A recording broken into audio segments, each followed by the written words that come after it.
Maglagay lang ng itlog sa Coke at magugulat ka sa resulta. Dito naglalagay ako ng 2 itlog sa Coke. Ngayon, haluin at alugin natin ito. Ayan, naglagay ako ng 2 itlog sa Coke na to at magugulat ka sa resulta, magpapasalamat ka. Ngayon, kunin ang baso ng blender at lagyan ng kaunting Coke. Ibuhos natin lahat dito.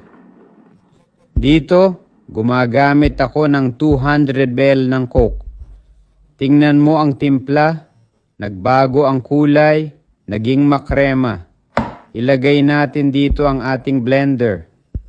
Ngayon maglalagay ako ng 1 kutsarang mantikilya, pwedeng margarine. Walang problema, haluin natin ng mabuti. Nasubukan mo na ba itong timpla ng Coke at itlog sa bahay? Kung nasubukan mo na, iwan mo sa komento. Ngayon, maglalagay ako ng 1 tasa't kalahating harina at magdadagdag din ako ng 200 gramo ng tsokolate. At ngayon, haluin natin ng mabuti. Hinalo na natin ito ng mabuti.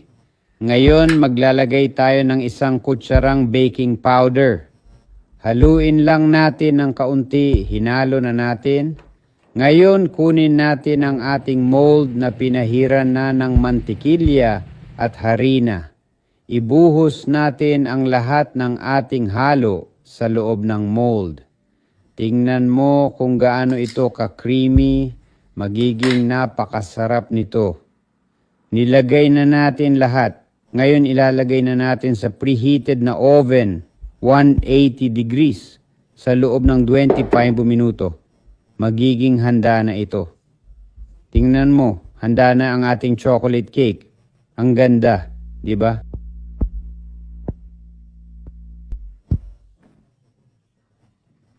Ngayon, tanggalin na natin sa mold. Kunin ang plato at ilipat natin dito. Tingnan mo, ang ganda. Di ba? Nakikita mo. Ito ang resulta ng paglalagay ng itlog sa Coca-Cola.